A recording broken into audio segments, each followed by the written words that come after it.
everybody. Welcome to the Ketchup Café, where I catch up with old friends, new friends, or myself. And today I got a friend here, new friend. Her name is Jess. I met her at work. So in the previous episode, I mentioned I tried out the working in the tech field, and she joined our team. And yeah, we just bonded like from day one. Like we were introduced by our manager because you had working history with him.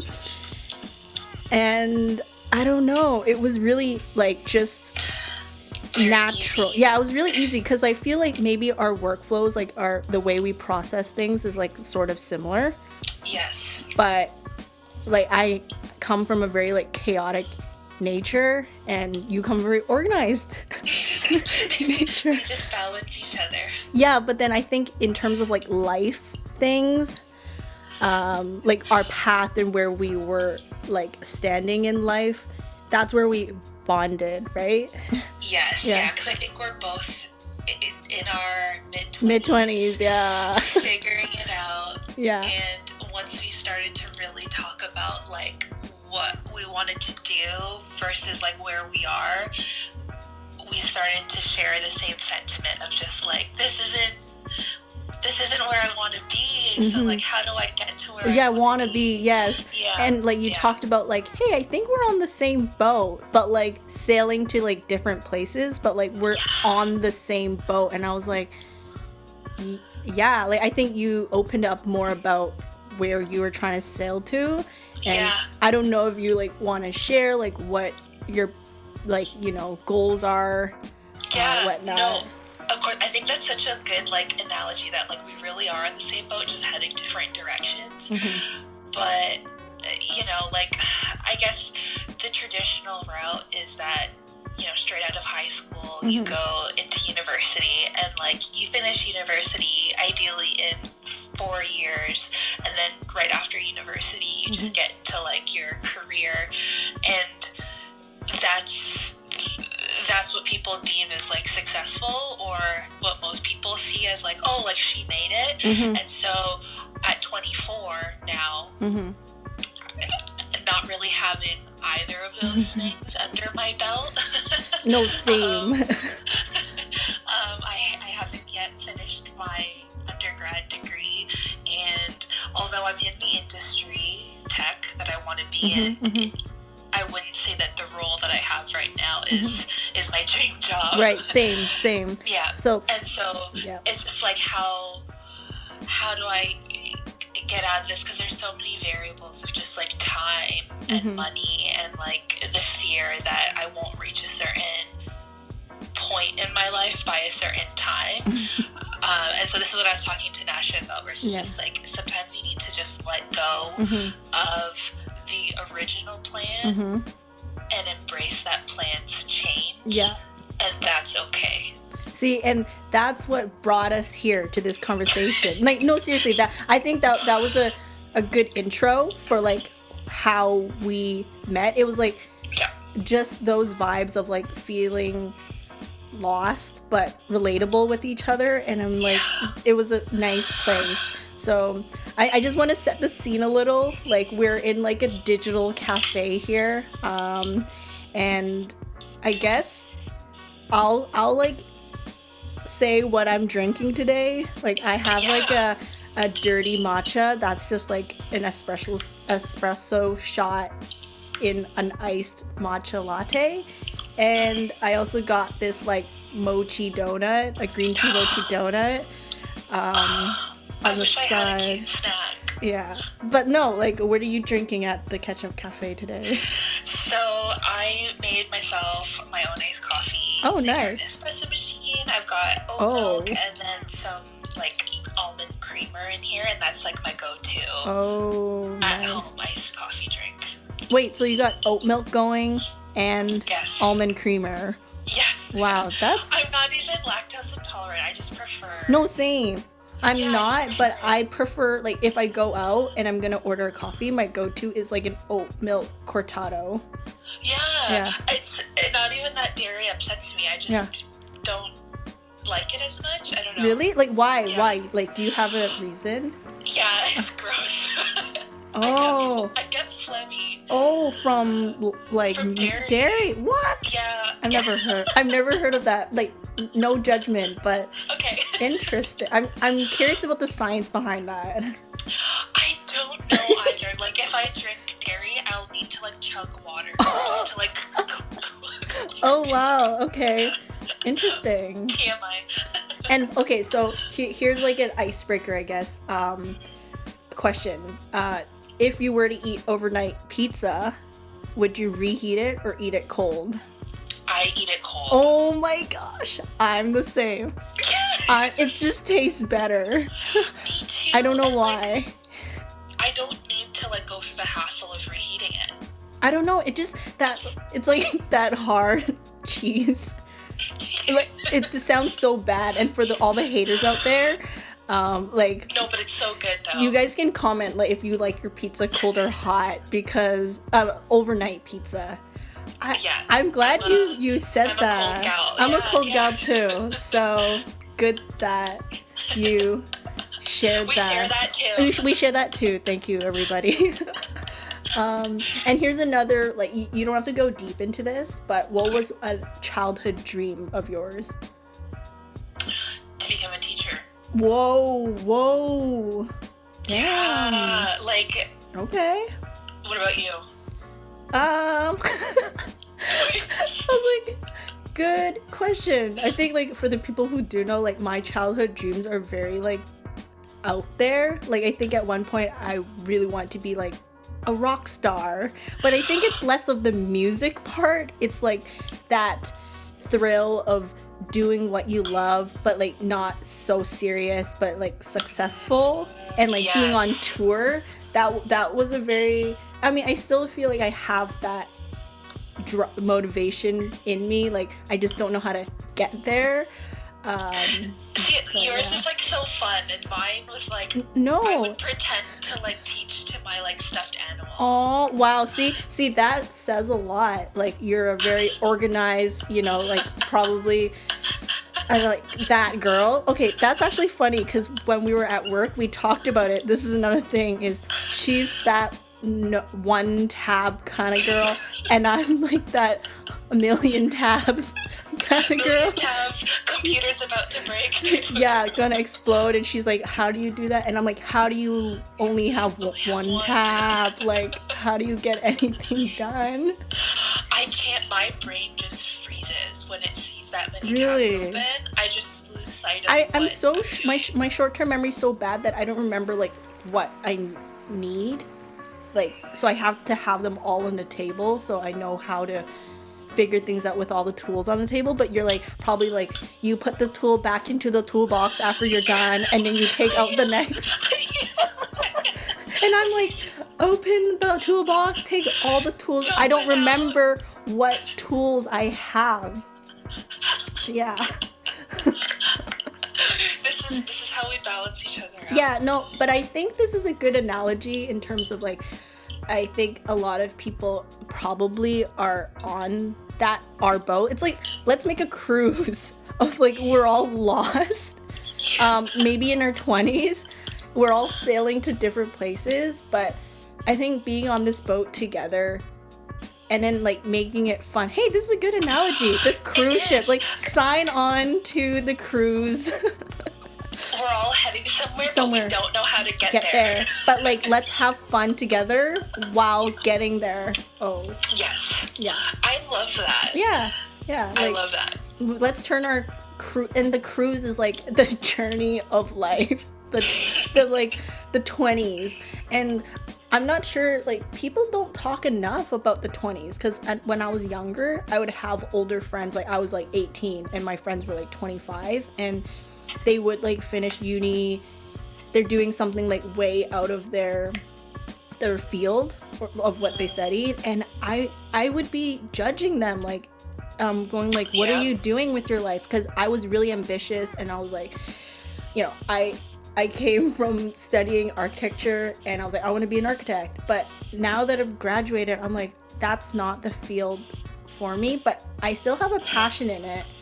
but it's just not the field, and I'm that 25-year-old that I judged.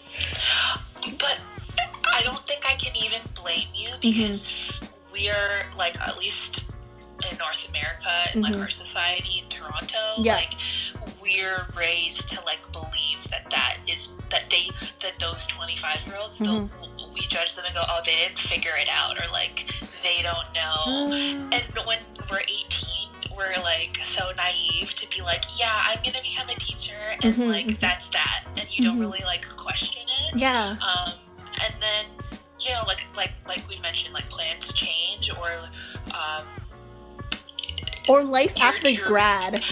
I think that's the whole thing, is no one prepped anyone about life after grad, because it's like, or, you know, like nearing grad, people just expect you to get the degree and then work in the field that you studied. And I think that's just not for everyone. And in my case, I'm really living that path and then being okay with it. And I'm not trying to blame this on the Asian culture, but I think maybe it's like the fear of lack of success or something, and defining that success, it's like so not superficial, but I think how I define success now is like, am I able to be at peace, be joyful, be thankful, and then be valuable to the people around me, provide love and care even to strangers. Like, I'm learning that, and I think that's success. Like, health is wealth, and like, you know, that. But before, I was thinking in terms of like a very shallow definition, and I don't know. I think you coming to that realization is huge at like our age, because some people don't even figure that out until they're like late in life, and they've already, you know, they're unhappy because they were prioritizing the quote-unquote wrong things that would never actually give them that self-fulfillment, right? Whereas you came to that realization sooner than later, and that's super valuable. And I think knowing that, like knowing that you have that now, you're going to make the right decisions that will like protect your mind, your well-being, and like set you up for success. Yeah, like I don't know, it's like I bounce between the two worlds. Like, sometimes I think we both are very obsessively like, not, I don't want to say, oh, we're high achievers, but we expect a lot from ourselves. Yeah. Especially at work. Like, I think we bond over that, and then like teaching each other like how to have grace during those times. But I think I found a lot of my self-worth in very tangible things of how I succeeded in school or my work. Yeah. And not being able to have tangible like outcomes left me very lost, and I felt like a failure at one point. Like, no, and like I am the same way too. And I know you mentioned you're like, I don't want to blame this on Asian culture, but I definitely think it's a factor in that feeling because of this overarching sense that like I need to provide and then like get to a certain degree where I can then take care of my family. Oh my goodness. That's so like that's exactly the stress, and like the stress of feeling like you're not on the right track, or you're not or maybe we're on the right track, but we just feel slower in getting there. It starts to, well, for me anyway, it starts to stress me out, because I think I'm 24, I'm 6 years away till I'm 30. Oh my God. Like, is 6 years going to be enough to do X, Y, and Z? Right. And that stresses me out. But like you mentioned, like, I think talking to you and then just being very like open and honest with yourself and like with the people around you, that again, there's no measure to like you're not, this whole idea of like you are supposed to have achieved certain things by a certain age, throw that out the window, because that literally no one wrote that rule anywhere, and it doesn't exist. It only exists in our mind. No, exactly. I think that's also another thing why I wanted you to like be on the show is because you said that, and I was like, there has to be more people like talking, like let's go on that cruise together and share that, because like normalizing the your own path and that timing, I think should be celebrated more. Like I see these videos on YouTube, it's like I'm behind in life and all that, and I'm like, I feel you, but also it was societal standards that made us feel behind. So like I want to be able to destigmatize what it means to just ride out your own wave, and not feel that behind, right? And like you and I talked about this before, and you had mentioned that like this is what makes something your own story. Mm-hmm. Oh yes. Right? Yeah. Like imagine if everyone just had the same story. Oh, I went to university, spent 4 years in university, got my dream job. Right. Like just did my job. Okay. What would we get to like learn from each other if we had the exact same? I remember saying that to you because I like opened up my brain. Like, no, because it was interesting. I don't know if you like are okay with sharing, but you were telling me you were going to school. Right now she's working a full-time job and she's a part-time student, which is insane. I don't know how you're doing it, but you were contemplating like, should I keep doing this to finish my degree in remind me what you were studying? I'm studying English literature right now. English lit, and but you also have a passion in like computer science or like the more, you know, tech side of things, and I see you like pursuing that. Like I see you doing that, so I was like, I feel like it's valid for you to give it a try. Like why not like pursue that more tech side of things? But I think you were fighting that like, I want to just finish it to say, you know, I have like a degree. But I was like, well, will that add value to your journey as a, you know, like as someone who wants to pursue tech? I'm not saying it won't, but I think giving yourself a time frame of like experimenting, it's okay. Like, and I think I was putting myself in your shoes. I'm like, I probably would feel that way. Like, it's like I'm almost there, but is it worth it? And it's more like out of it's literally going back to the scenario of am I successful because I have like a traditional degree or whatnot, compared to I have experience and I've worked up a resume and a portfolio of being, you know, like more in the tech side of things. I was like, I think it's valid to give it a shot.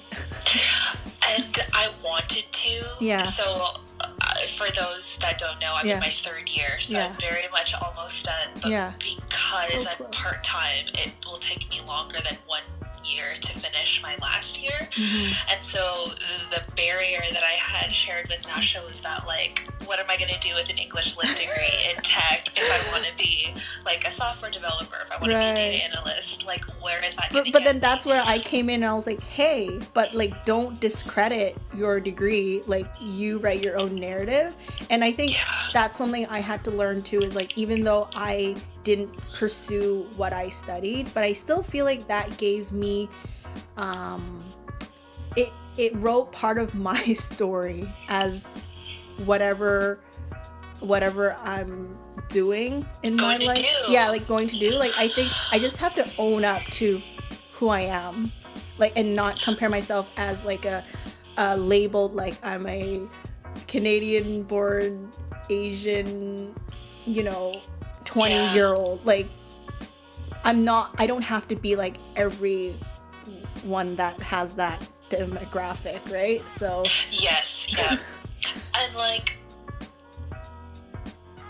and like sorry, I don't know. No, go on. Okay, so the thing with that is like I know you might share this as well, but it's like I want to do it not just for myself, but at the end of the day I feel like I'm doing it for my parents, and then that's that added variable of just like I want to finish it just to make them, of course, like feel at ease that their little one is, I think like, a lot of secure. people are like, Yeah. I'm not blaming Asian parents, like they do so much for us, but Yes.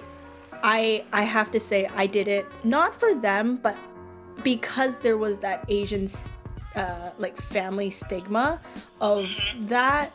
I really like my parents are so lenient and open-minded, so I'm already really thankful, but I had higher expectations than For them yourself. because I'm like, if I yeah. don't get it, I would feel behind. So I made myself like get that degree and finish it, but like, But I think for you too, like, and like, you got a freaking architecture degree. That's, no, first of all, it's that's not. that's No.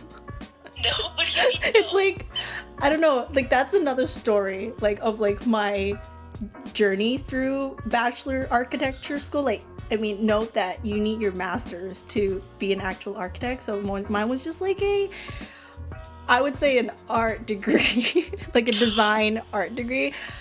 It didn't feel like fraud, but it was a very interesting like time frame. Like, I remember graduating and I'm like, what did I do? Like, I don't feel proud of myself. I'm questioning, how did I do that, and what even did I achieve? I remember thinking that on my graduation day. I honestly think that's a bit of like imposter syndrome, like where we're just like, don't think that what we did is good enough, or that it's valid, or that we belong in like this certain field.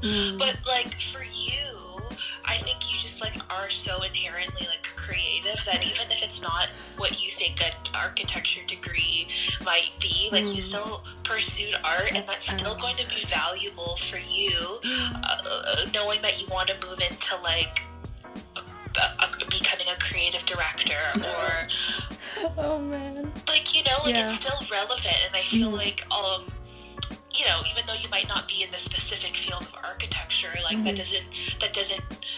doesn't take away from just pursuing art in general. Yeah, no, I think that also that conversation had with myself, and that's what motivated me to do these kind of things, like the podcast and like do my own thing. It's because I'm like, at the end of the day, I'm the director for myself. I will be the art director of my own life. If I'm not going to be hired to do that for others, then I have the opportunity to curate like my lifestyle and shoot it in a way where I would shoot like a campaign or a branding thing. I'm like, I just have to start with myself. So it sounds very cliche and cheesy, but it's like, you're architect of your own life. I'm like, well, I'm not gonna go and design buildings, but I'm gonna try and design my own life. And I don't think that's cliche at all. I think that's what more people should be doing. It's just like listening to like your the small voice that like really wants you to go for what your heart wants, rather than what your mind thinks is like quote unquote more logical, or like what people deem more successful. And like another thing I want to bring up was, I think you mentioned we come from the same background. Like, you mentioned you have like are you Cantonese, Chinese?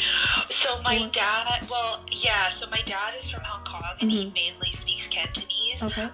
He's been trying to learn Mandarin, but I would say like he Cantonese is his native language. And the thing about that is like, there's a disconnect between like his culture and his upbringing and like mine, because my mom is not Chinese, she's Filipino, and so growing up, me and my siblings only learned English, and my parents never taught us their native languages, which would be like Tagalog or Cantonese. And so, you know, and now if we're getting into like this dual identity, it's a struggle. It's a struggle. I think because in our conversation today, like we talked about having expectations set based on like having an Asian background, but also like growing up in a Western dominant society. Yes. I would like, you know, it is a struggle because you have both like expectations to kind of navigate through, and not, I would say when I was younger, I didn't feel like I belonged. Like I felt like the outsider. And then it was all the way till university where the demographic was more international, like from all over the world.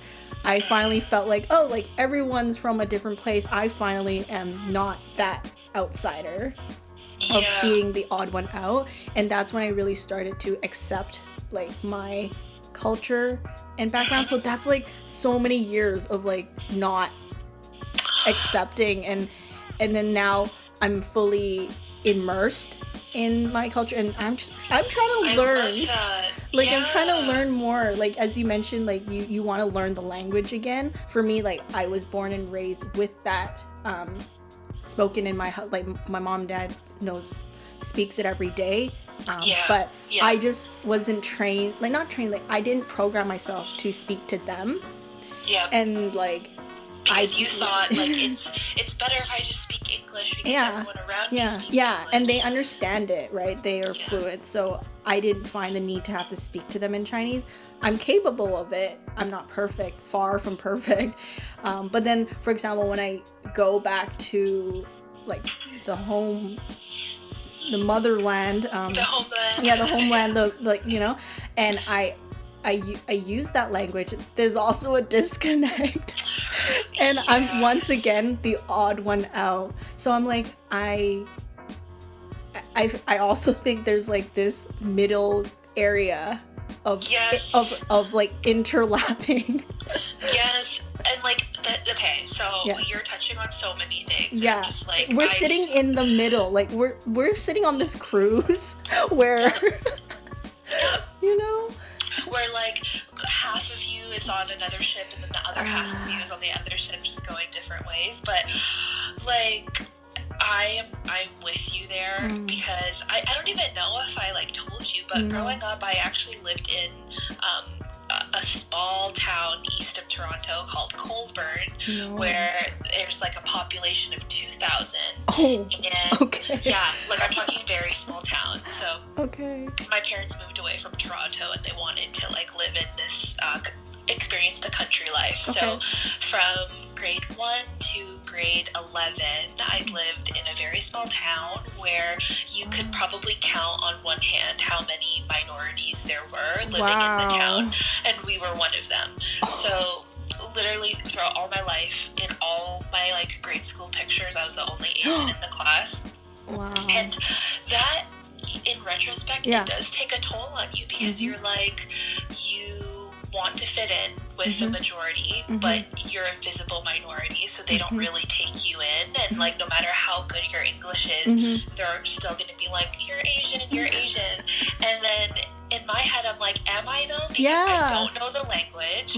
I don't know really anything about like my culture growing up. And when I did see like my dad's family, like his side of the family, they would all be speaking like Cantonese. They would have all of these certain traditions, and I would just be like, I don't know those traditions. So am I? And like, there's just this weird like duality of like the people around you saying you're Asian, but then the Asians being like, you're not Asian enough. That's really interesting because I think even though we share the same, I would say like cultural background, the experience like created such a different, like I would say you stayed authentic and you're like, you actually didn't know and you were questioning. Like for me, I purposely stripped that away from myself because I got bullied like so much about things.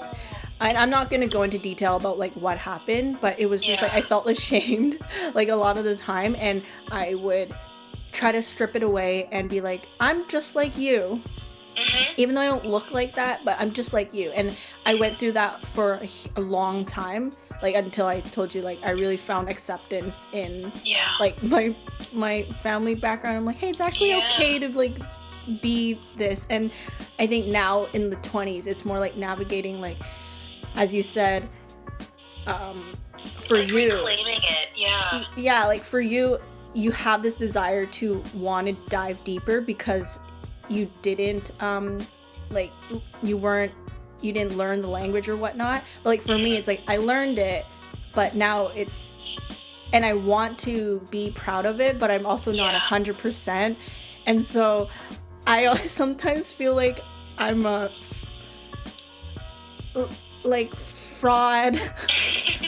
Like, how do I explain it? It's like I am actually very Asian, like deep down, because my mom is like super Hong Kong.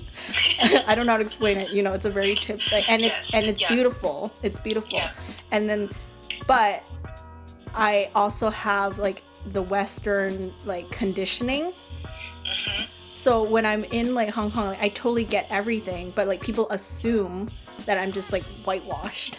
You're westernized. Yeah, westernized or something, and I have to like almost like prove myself to be like. You're like, I am Asian. And I know the like culture, and I understand things, and then but when I'm here in Canada, it's almost like, why are you trying so hard to be Asian?